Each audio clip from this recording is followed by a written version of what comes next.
The boarding gate was calm that morning. The usual chatter of passengers, the hum of suitcase wheels, the occasional announcement over the PA. Among the line of travelers stood Darius Cole, a tall, well-dressed man in his mid-40s. His suit was tailored but simple. His demeanor quiet, confident. He carried only a leather briefcase and a boarding pass marked First Class, Seat 2A. When he reached the front of the line, the flight attendant glanced at his ticket, then at him, her polite smile fading. "Sir, I think there's been a mistake," she said. "First class is full." Darius smiled slightly. "No mistake. That's my seat." Her tone sharpened just a bit. "Sir, maybe you should double-check. Coach is just down that way."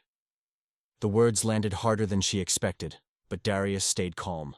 "I believe I'll take my assigned seat, thank you." She hesitated, clearly uncomfortable. Before she could respond, the pilot, a middle-aged man with mirrored sunglasses, stepped out from the cockpit and approached.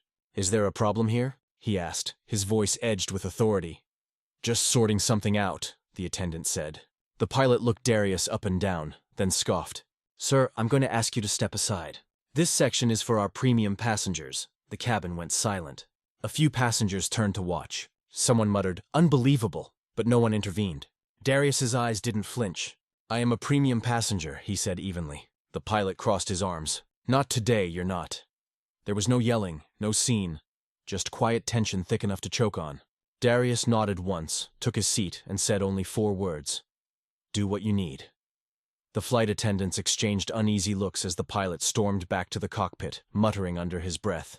Minutes later, the doors closed, engines hummed, and the plane prepared to taxi. But 12 minutes after that, everything stopped. The engines powered down, the lights dimmed, and a voice over the intercom ordered the aircraft to remain grounded. Because the man they had just insulted wasn't any ordinary passenger. He was the CEO of the airline. Darius Cole wasn't a man who enjoyed drawing attention. Despite his success, one of the youngest CEOs to ever lead a major airline, he carried himself with quiet ease. He believed that leadership wasn't about being above anyone, but about understanding everyone. That's why, every few months, he flew anonymously under a regular passenger name, sitting among the travelers who used his company's services daily. That morning's flight was supposed to be routine, a short trip from Atlanta to Chicago for a closed-door meeting about a new regional partnership. He had intentionally booked the earliest flight, hoping for peace and time to review notes. He never traveled with a full entourage, never announced who he was. It was just him, his briefcase, and a single first-class seat. At the gate, everything seemed normal. Darius exchanged a polite smile with the ticketing agent and waited his turn in line. A few people gave him the familiar once-over. That quiet, assessing look some people give when they see a black man dressed too well. He'd long stopped noticing. Or rather, he'd learned to move past it. When boarding was called, he walked calmly toward the jet bridge. The attendant at the gate scanned his ticket and smiled briefly. "Have a good flight, Mr. Cole," she said, not realizing who he truly was. But things shifted the moment he stepped onto the plane. The lead flight attendant, a woman named Kathy, stood by the door greeting passengers with a carefully practiced smile. But when her eyes landed on Darius, something about her expression changed. Her greeting faltered, replaced by a puzzled look that quickly hardened. "Sir, can I see your ticket again?" she asked, her tone polite but clipped. He handed it to her without hesitation. She studied it, frowned, and said, "There must be an error. First class is full. We can seat you in business instead." Darius raised an eyebrow, not out of anger, but out of quiet disbelief. "There's no error," he said evenly. "Seat 2A, her lips pressed into a thin line. "Sir, please don't make this difficult. First-class passengers have already boarded." A few people in line behind him were watching now, curious, whispering. One woman murmured, "Maybe he's in the wrong section." Darius could feel the familiar weight of their eyes, the silent judgment that came with them. He'd lived with it for years, at board meetings, at country clubs, even at charity galas. But this was different. This was in his house, his airline. He gave Kathy a polite smile. "If you'd like, I can show you the receipt for the ticket." But before she could respond, a man's voice came from behind her. "What's going on here?" It was Captain Mitchell, the pilot.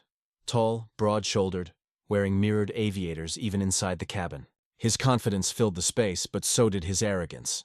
"Just a mix-up," Kathy said quickly. "This gentleman insists he's supposed to be in first class." The captain looked Darius over. Not the way one assesses a passenger, but the way one sizes up someone they've already decided doesn't belong. "Sir," the captain said, his tone clipped, "I think you've made a mistake. Why don't you let us get you settled in the right section?" Darius's voice remained calm. "The right section is 2A. The captain scoffed softly. "That's a first-class seat. Are you sure that's where you meant to book?" "I'm sure," Darius said simply. Passengers began to shuffle awkwardly in the aisle, trying to squeeze past the standoff. Some looked away. Others whispered things they didn't think he could hear. "Just move, man," one said quietly. Kathy crossed her arms. "Sir, if you don't comply, we'll have to delay the flight." Darius glanced down at his watch, then back at her. "Wouldn't want that." "Then please, sir." But before she could finish, a new voice broke in. "Everything okay up here?" It was Lena, another flight attendant. Younger, observant, and clearly uneasy about the scene unfolding. She had noticed the name on the passenger list when she checked it earlier. It wasn't Darius Cole, the CEO's public identity, but she recognized the company email address attached to the booking. Her instincts told her something wasn't right. Not about him, but about how he was being treated. "We're fine," the captain snapped. "Just getting this gentleman seated where he belongs." Lena hesitated. "Captain, maybe we should—" "I said it's fine," he interrupted, brushing her off. Darius took a slow breath, looked between them, and said softly, "Do what you need to do." Then he walked past them and took his seat in 2A without another word. The captain glared, muttering under his breath, "Unbelievable." The first-class passengers, a mix of executives, lawyers, and business travelers, avoided eye contact. Some looked guilty, others indifferent. Darius felt their silence more than their stares. But instead of reacting, he simply placed his briefcase under the seat, straightened his tie, and sat quietly, eyes on the window. Lena lingered for a moment, visibly torn, before stepping away to prepare for takeoff. Minutes later, the captain made his pre-flight announcement. Cheerful, practiced, and professional. You'd never guess he had just publicly disrespected a paying customer. As the crew closed the doors, Darius took out his phone. He didn't call anyone yet. He simply opened the internal operations app every senior executive had access to. From there, he could see the flight's manifest, the pilot's ID, and the real-time log of company communications. He stared at the name, Captain Thomas Mitchell. He didn't look angry. He didn't even look bothered.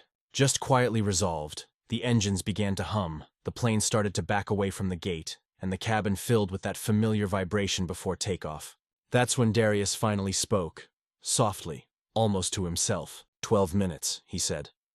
It was a simple statement, but one that carried the weight of authority no one else in that cabin yet understood.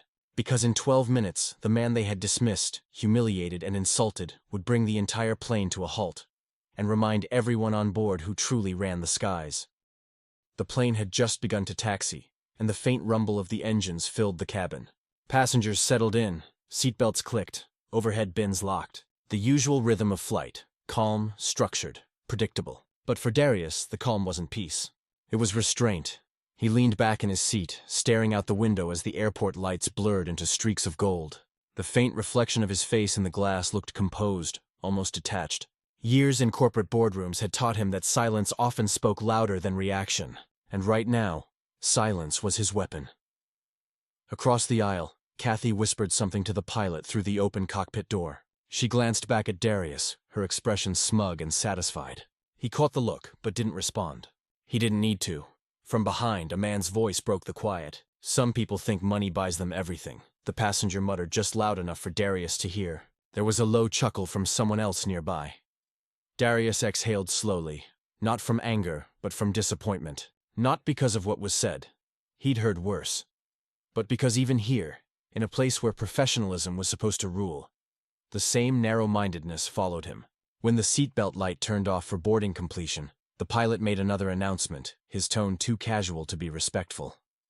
"Ladies and gentlemen, this is Captain Mitchell. We'll be in the air shortly. Just waiting on confirmation that everyone is seated properly. Some folks seem to have trouble knowing where they belong." The cabin erupted in awkward laughter. It wasn't loud, but it was cruel in its quietness, the kind that lives in judgment rather than jokes. Darius didn't move, didn't blink. His hand rested lightly on his phone, his thumb hovering over the operations contact list. Lena, the younger attendant, looked horrified. She walked over to Darius, crouched slightly beside his seat, and whispered, "Sir, I'm so sorry about earlier. I didn't agree with what they said." Darius turned to her and gave a small, kind smile. "You have nothing to apologize for." "Thank you," Her eyes softened. She nodded and stood up. "Would you like a drink before we take off?" "No, thank you," he said. "I'll wait." The engines began to roll again, the plane inching forward toward the runway. The air inside the cabin thickened. That collective stillness before acceleration, before flight. But just as they reached the edge of the tarmac, Darius opened his phone, scrolled to a name, and pressed call. He didn't raise his voice. He didn't even shift in his seat.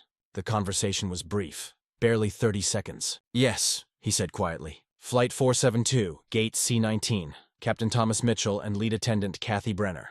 No, don't alert them yet. Just hold us." Then he ended the call and slipped the phone back into his pocket. A few moments later, Kathy moved through the aisle with an exaggerated air of importance, checking seatbelts as if she hadn't just humiliated someone. When she reached Darius's row, she paused.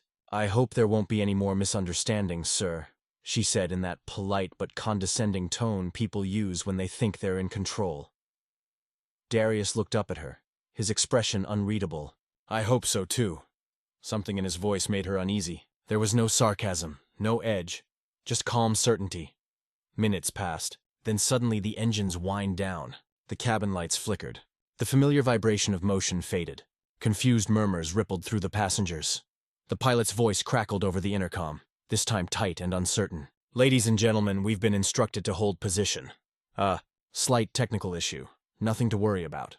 But Darius knew the truth. So did Lena, who had just received a quiet message through her crew radio. Flight temporarily grounded by HQ. Executive authorization. Her eyes darted to Darius, and he gave her a subtle nod, confirming what she now suspected. Up front, Kathy was whispering urgently through the phone to the cockpit. "Captain, what's going on?" The door opened halfway, and Mitchell's voice came out sharp. "Headquarters says there's been an internal security request. They won't let us move." "Security?" she echoed, confused. "Why?" "I don't know," he said, "but they want us both off comms until they call back." Meanwhile, passengers were getting restless. A businessman grumbled about missing a connection. A mother tried to calm her toddler. The first-class section, once filled with smug faces, was now thick with unease. And there sat Darius, quiet, unmoving, hands folded neatly in his lap. The man they had mocked was now the calmest person on the plane. 5 minutes later, Lena's intercom crackled again. A clear, authoritative voice from the airline's headquarters came through. "Cabin crew, please inform Captain Mitchell and Lead Attendant Brenner that they are to remain on the aircraft. A corporate officer will be boarding momentarily. No one leaves the plane until further notice." Kathy's face drained of color. "Corporate officer?" she repeated. "What's happening?" The captain's voice came back low and uneasy. "Just stay calm. We'll figure it out." Through the window, a small white vehicle approached across the tarmac, pulling up beside the aircraft. 2 airport officials stepped out, followed by a tall man in a black suit wearing a lanyard with the airline's logo. They boarded quickly, escorted by ground security. When the door opened, every passenger turned to look. The suited man stepped inside, his expression serious but composed.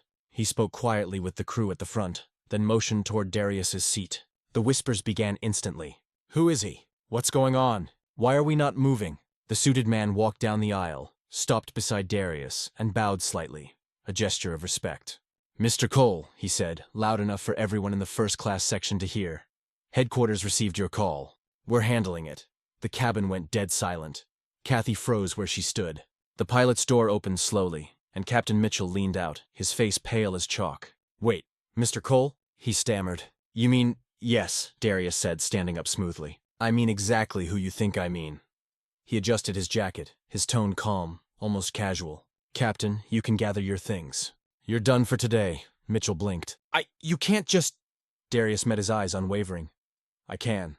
And I just did." The official beside him nodded, pulling out a folder. "Effective immediately. You're suspended pending review." Same for the lead attendant. Passengers stared in disbelief. Some clapped quietly.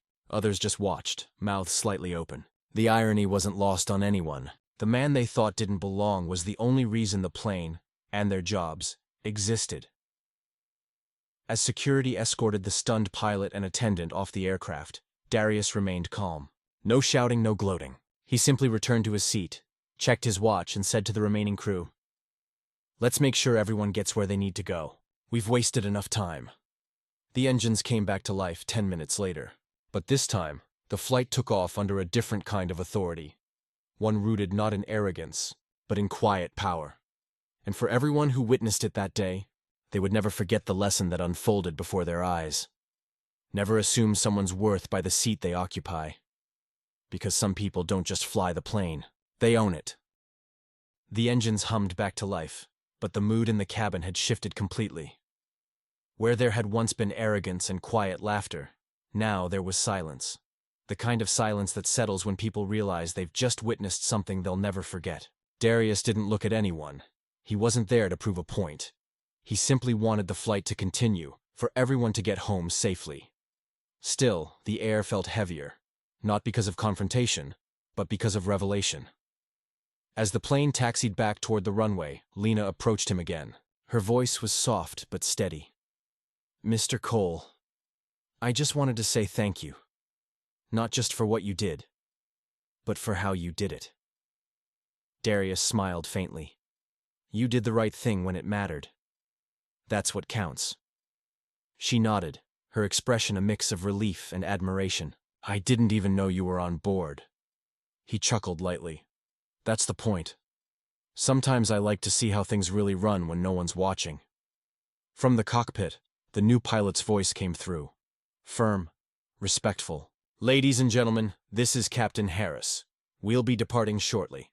Thank you for your patience." The announcement carried none of the arrogance from earlier. It was professional, measured. The passengers settled back into their seats, still whispering but now with a different tone, one of awe and quiet shame. A man across the aisle leaned toward Darius. "Sir," he said hesitantly, I owe you an apology. I didn't say anything before and I should have. That wasn't right." Darius turned to him and offered a small nod. "It takes strength to say that. Thank you." The man nodded, humbled, and sat back. As the plane lifted into the sky, Lena discreetly brought Darius a cup of tea. "Compliments of the new captain," she said with a smile. He accepted it with a quiet, "Thank you." Then, as the clouds rolled past his window, he finally allowed himself a deep breath. The kind that carried both exhaustion and peace. For years he had faced moments like this, some subtle, some blatant, and every time he had responded with grace. But this moment on his own aircraft cut differently. Not because it was the worst insult, but because it happened in a place he had built to represent fairness, progress, and equality. He couldn't let it go. Not out of pride, but out of principle. At 30,000 feet, he pulled out his phone again and drafted an email to the airline's board and HR division. It wasn't angry or emotional. It was measured, precise, like every decision he made.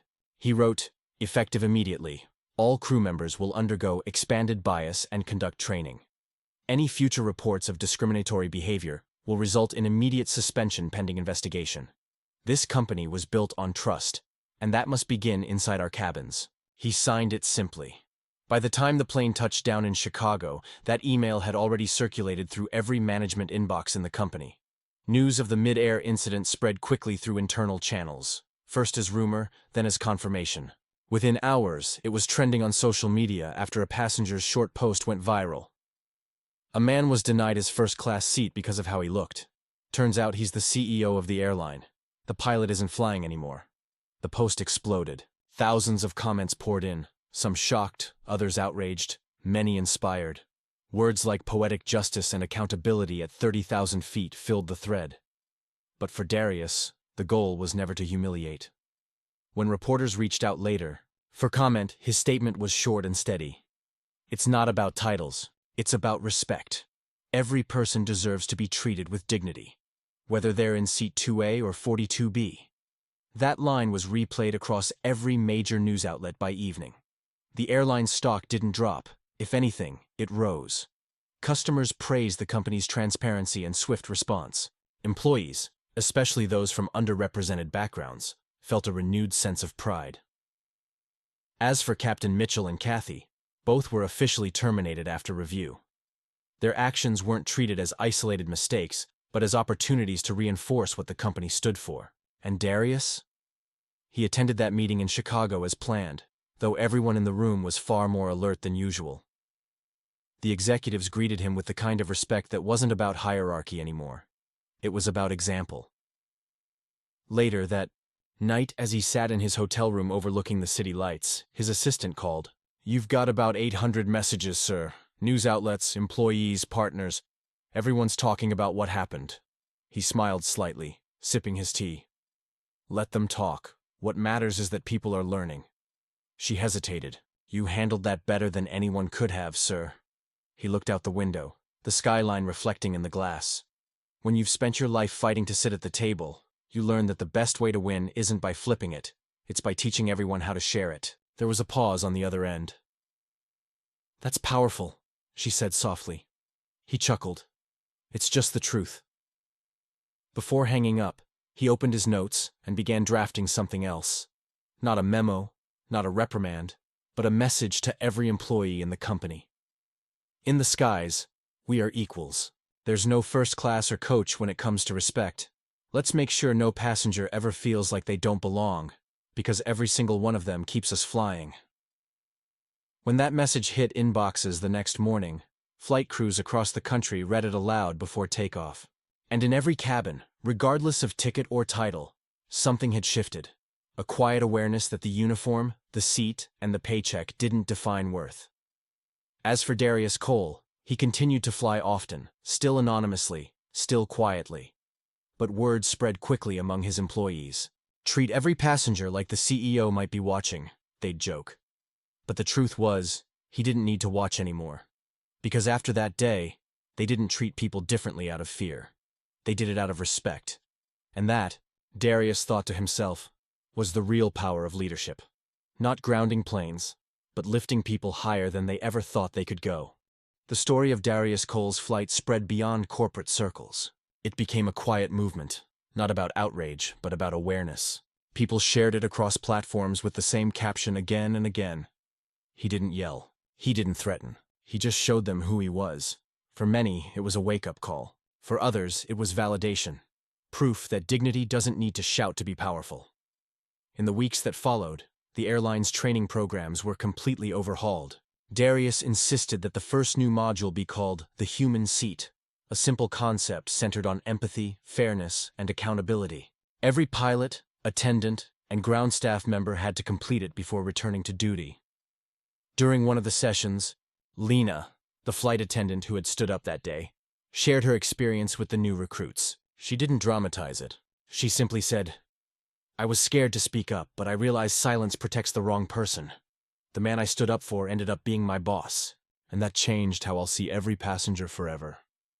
The room fell silent after that. No one needed to add anything. Her words said it all. Meanwhile, Darius continued his work quietly. He wasn't one for press tours or interviews. When a journalist from a major paper requested an exclusive, offering to tell his side of the story, he declined politely. "There's no side," he said. "There's just what's right." Still, the story didn't fade. Business schools began using the incident as a case study on leadership and crisis ethics. Commentators praised his composure, calling it the ultimate example of calm authority. Others pointed out something deeper, how often people misjudge based on appearance, even in environments that pride themselves on professionalism. Darius didn't need validation. What mattered to him was seeing small changes. Hearing from employees who said, "Because of that day, my flight feels different now." Those messages meant more to him than any article or accolade. A month later, while boarding another flight, this time to London, a young black pilot greeted him at the gate with a firm handshake. "Mr. Cole," he said almost nervously, "I just want to thank you. Because of that day, I got a promotion. They said leadership wanted to diversify senior flight positions. You made that happen." Darius smiled warmly. "No, you did. I just made sure people were looking." When the plane took off, he leaned back in his seat, the clouds glowing pink outside his window. The world hadn't changed overnight. It never does. But he'd nudged it in the right direction, and that was enough. Back at headquarters, one final report came across his desk weeks later. A formal apology from Captain Mitchell. It wasn't dramatic or self-pitying, just a handwritten note. "I misjudged you. I judged a man by his color instead of his character. That moment cost me my job, but maybe it saved my conscience. I'm trying to do better." Darius didn't reply directly. Instead, he forwarded the note to HR with a simple line: "People can change. Make sure our policies help them do it." That's who he was. Not vengeful, not vindictive. Just firm, fair, and human.